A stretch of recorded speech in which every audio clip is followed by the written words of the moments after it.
Hello everyone and welcome to another Lap of the World how-to video. This series aims to consolidate some of the practical information that you might want to know if you plan to visit a track yourself, as well as picking up some of the details that hit the cutting room floor when I put together the more narrative track feature presentations. In that context, and without further ado, let's explore how-to Circuit of the Americas. If you want to hear more about one of the only two FIA Grade 1 circuits currently on American soil, be sure to check out our track feature video on COTA. Situated just outside of Austin, Texas, COTA is most notably one of very few American circuits to host Formula 1. In operation since 2012, the track has also hosted most other top flight series, including IMSA, IndyCar, NASCAR, Australia's V8 Supercar Series, and MotoGP on the two-wheeled side. More or less anyone has raced at COTA in the past decade. I drove COTA with Chin Track Days, who are one of the only non-brand affiliated groups to facilitate non-professional laps of COTA. I can highly recommend Chin, and our experience with them was very enjoyable. If you can't make a Chin date at COTA though, the only other non-competitive options that I found were Edge Addicts, the BMW Club, or the Porsche Club for the four-wheel crowd, with 316 Track Days and Ride Smart serving those of two-wheeled persuasion. Here's the address, plug it in your phone or GPS, and then look for the giant observation tower as you get close. It's very hard to miss, but if you just plug Circuit of the Americas into your GPS, it may take you to one of the external event parking areas, so make sure you're aware of which of the main entry gates you should use for your particular event. For ours, we entered via Gate 2 off of the namesake road to the north. RV and trailer camping is an option at COTA for a small fee, however, there are no power hookups in the paddock, so you'll need to be electrically self-sufficient. If you, like us, aren't arriving in a toter home, then your best options as of early 2022 are about 20 minutes away. If you plan on indulging in some nightlife, you can find offerings from most major chains around Austin-Bergstrom International Airport. If you're on a budget or if the airport adjacent properties are full, there is more lodging down in Buda. This is where we stayed given the price point and proximity to food, which many of the airport area hotels lack. Speaking of food, for breakfast and lunch, you can look inside the track. Depending on your event, you should be covered between the COTA Cafe and potentially a lineup of food trucks in the paddock. We ate lunch at the cafe both days, and although typically pricey for track food, the burgers and fries are definitely above average. That's good because outside the track, unless you like local Mexican food, you'll be driving near the airport or down to Buda for other options.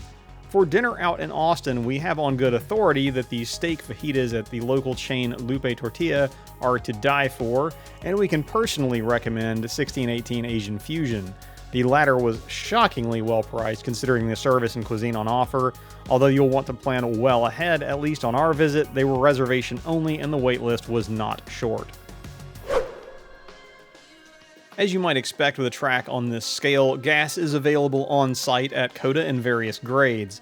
What you might not expect is that from our experience, the 93 octane inside the gate was nearly $1 cheaper than the equivalent at the Exxon gas station south of the track.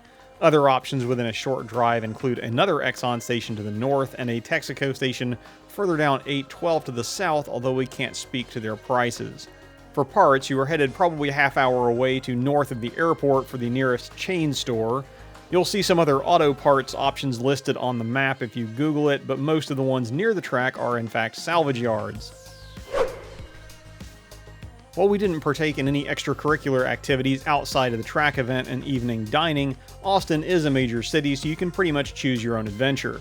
If you were looking for the double header of Austin tracks though, unfortunately as of mid-February 2022, Driveway Austin has closed, the owners retiring and the facility being converted into parkland and the track into a velodrome. Generally speaking, the answer to any question about amenities at COTA is yes. Both the track and facility were built to Formula 1 standard and then some. As previously noted, you have food and gas available on site. At least at our event, the pit lane garages were available to rent. Were you so inclined, you could park in your favorite F1 driver's tire tracks or scour the corners of the floor for the remains of one of Toto's headsets.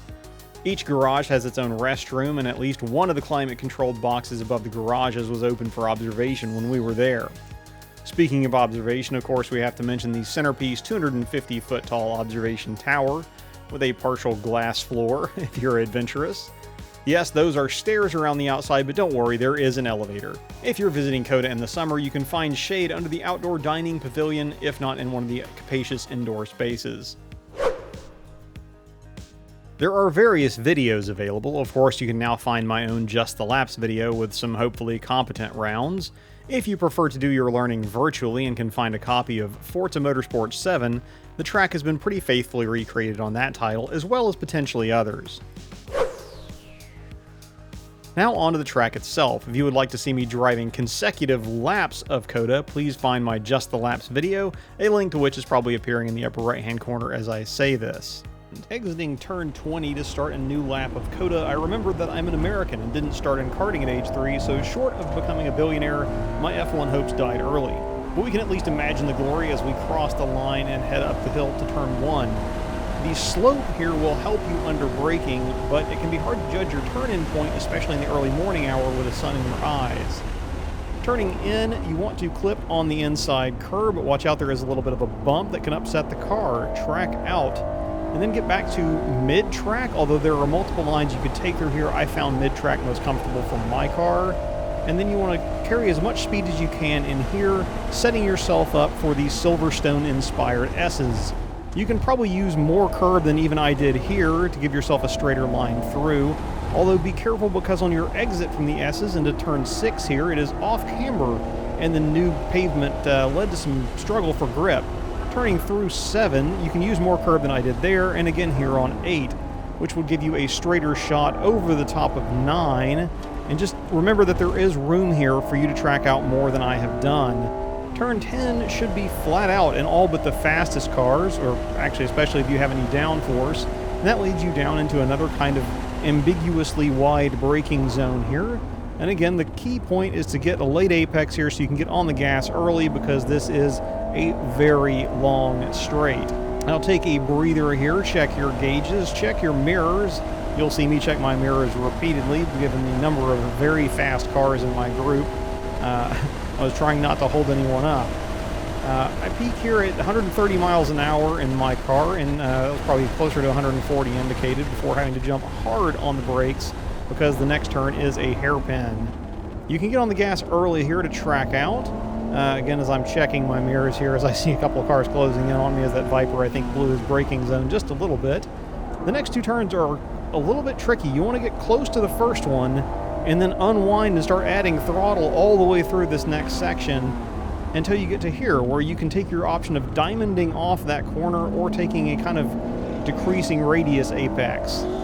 We get this here Australian V8 supercar spec Mustang around as we enter into kind of a carousel section here.